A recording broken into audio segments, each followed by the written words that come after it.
Hello everyone, welcome to my channel.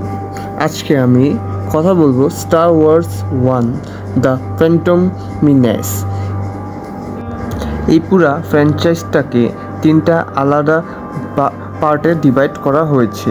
এই ফ্র্যাঞ্চাইজটা প্রথমেই part 4, 5 and 6-এর মুভিগুলো বের হয়েছে। তারপর 1999 সালে পার্ট 1 থেকে পার্ট 3 পর্যন্ত মুভি বের হয়। আমি এখন পার্ট 1 নিয়ে কথা বলবো যাতে আপনাদের বুঝতে সহজ হবে। আমি চেষ্টা করব ভালোভাবে বোঝানোর যাতে আপনারা পুরো মুভিটা বুঝতে পারেন। এই সিরিজে এমন কিছু নাম রয়েছে যা আপনাদের বুঝতে কষ্ট হতে পারে, কিন্তু আপনারা যখন 2 থেকে 3 বার এই নামগুলো শুনবেন আপনাদের বুঝতে অনেক সহজ হবে। আমি আশা করি আপনাদের কাছে এই মুভিটার এক্সপ্লেনেশন ভালো লাগবে। সো আর কোনো টাইম ওয়েস্ট না করে শুরু করা যাক। এই মুভিটা পৃথিবীর কোনো গল্প নয়, এটি পৃথিবীর বাইরের একটি গল্প। আমরা মুভির প্রথমে জানতে পারি যে 2 ধরনের ফোর্স কাজ করে। একটি হচ্ছে লাইট সাইড অফ ফোর্স আর একটি হচ্ছে ডার্ক সাইড অফ ফোর্স। যারা লাইট সাইড অফ ফোর্স তারা হচ্ছে জেডাই, আর যারা ডার্ক সাইড অফ ফোর্স তারা হচ্ছে সিথ লর্ডস। এখানে জেডাইদের কাজ হচ্ছে সব গ্রহতে সব কাজগুলো পরিচালনা করা, কিন্তু এই ডার্ক লর্ডসরা মূলত জেডাইদের কাজে সবসময় বাধা দিয়ে থাকে এবং সব গ্রহ থেকে মূল্যবান জিনিসগুলো ছিনিয়ে নেওয়া। এর জন্য আমরা এই মুভিতে জেডাই এবং ডার্ক লর্ডসদের সাথে অনেকবার ফাইট সিন দেখব। আমরা এই মুভিতে একটা কমন ওয়েপেন দেখব যেটা প্লাজমা দ্বারা তৈরি। এটিকে তালবারও বলা যেতে পারে। এই তালবারকে বলা হয়ে থাকে লাইট সেভার।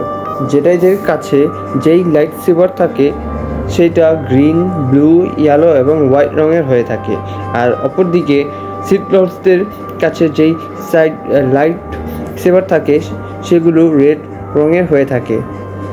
এইগুলো কিছু বেসিক ইনফরমেশন ছিল যেগুলো জানানো জরুরি। মুভির প্রথম সিনে দেখতে পারি দুজন জেডাই, কোয়াই-গন জিন এবং আরেকজন ওবি-ওয়ান কেনোবি। কোয়াই-গন জিন আর তার শিষ্য হচ্ছে ওবি-ওয়ান কেনোবি। এই দুইজন জেডাই ট্রেড ফেডারেশন লিডারের সাথে দেখা করতে স্পেসশিপে যায়। ফেডারেশন লিডার এর নাম ছিল ভাইসরয়।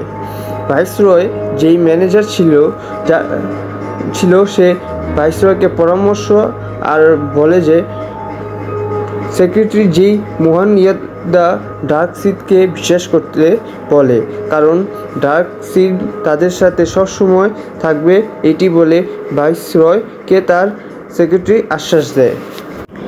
পরে ভাইসরয় ডার্ক সিথের সাথে যোগ দেয়। তখন ডার্ক সিথ ভাইসরয় এবং তার ম্যানেজারকে বলে যে তারা তাদের আর্মি নিয়ে জেডাইদের মেরে ফেলতে বলে এবং তাদের কাছের গ্রহ নাবুকে ধ্বংস করার পরামর্শ দেয়।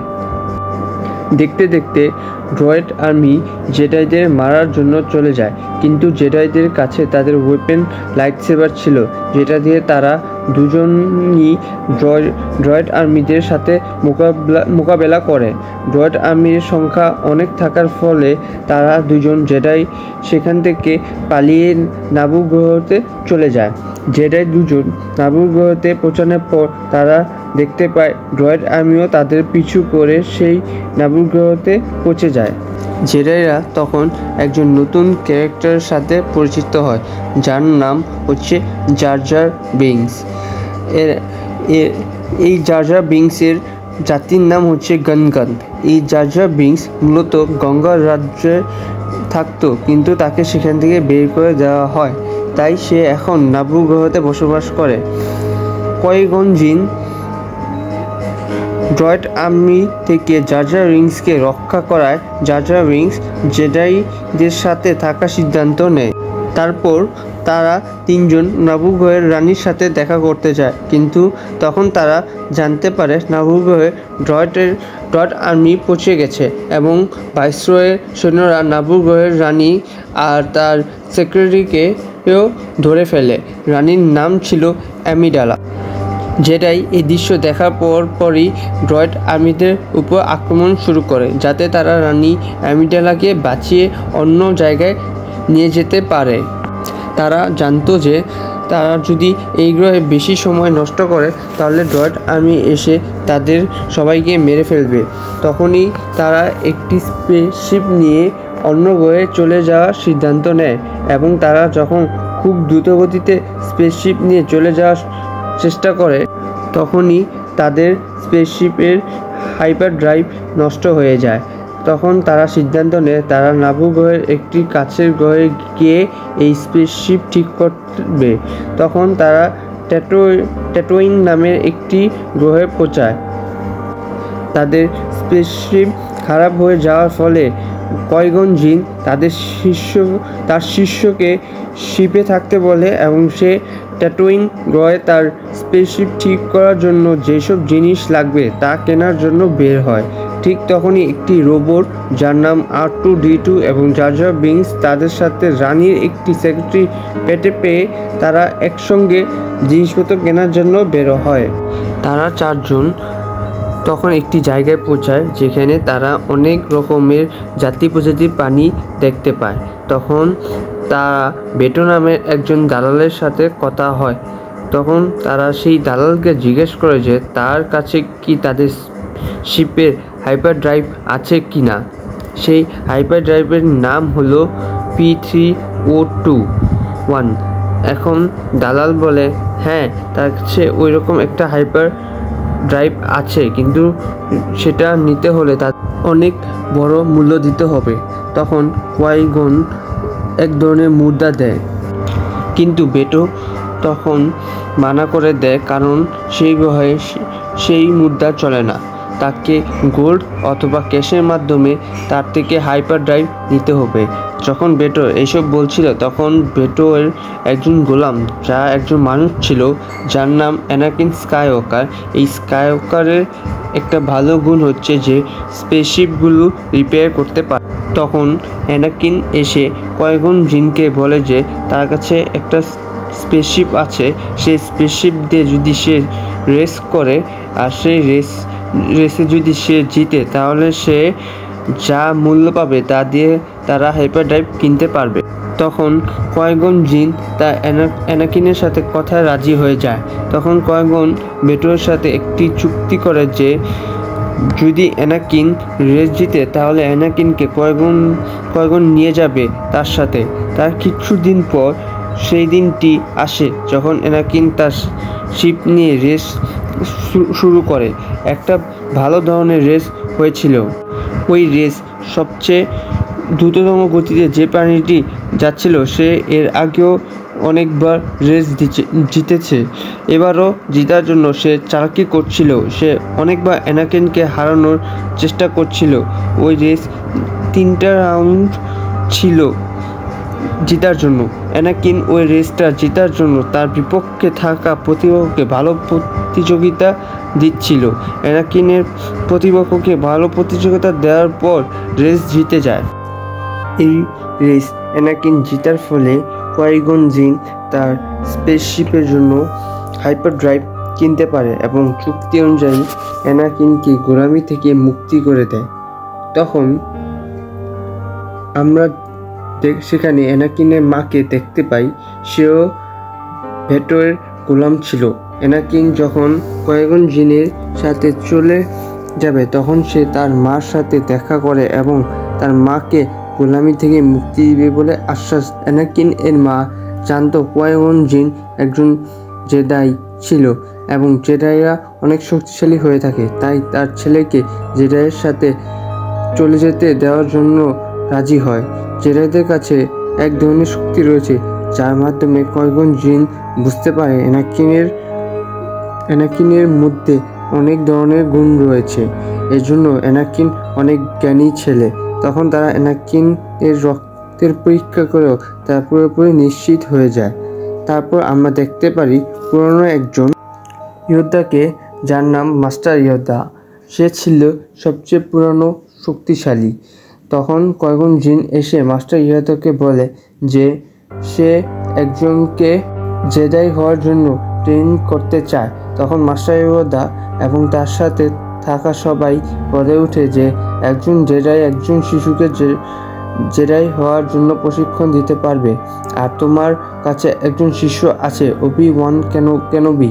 তখন কোয়াই-মন জিন বলে ওবি-ওয়ান কেনোবি তার থেকে সবকিছু শিখে ফেলেছে, এখন সে মনে করে তার প্রশিক্ষণ শেষ হয়ে গেছে, তাই এখন আমি আমার নতুন শিষ্য অ্যানাকিনকে প্রশিক্ষণ দিতে চাই। অনেক অনুরোধের পর তারা রাজি হয় কোয়াই-মন জিন এর সাথে। তারপর আমরা দেখতে পাই রানী আমিডালা ট্রেড ফেডারেশনের সবার সামনে নাবু গ্রহের নিরাপত্তার জন্য অনুরোধ করে। তখন সবাই বলে যে তারা কেন তাদের গ্রহকে রক্ষা করবে, তারপরও যদি সুপ্রিম কাউন্সিলর যদি বলে তাহলে তারা রানী আমিডালার গ্রহকে সাহায্য করবে। সেই সময় যেই কাউন্সিলর ছিল বেলোরাম, সে রানীর অনুরোধ প্রত্যাখ্যান করে, কারণ বেলোরাম ডার্ক সিডের সাথে জড়িত ছিল। এজন্য রানী আমিডালা বলে একজন নতুন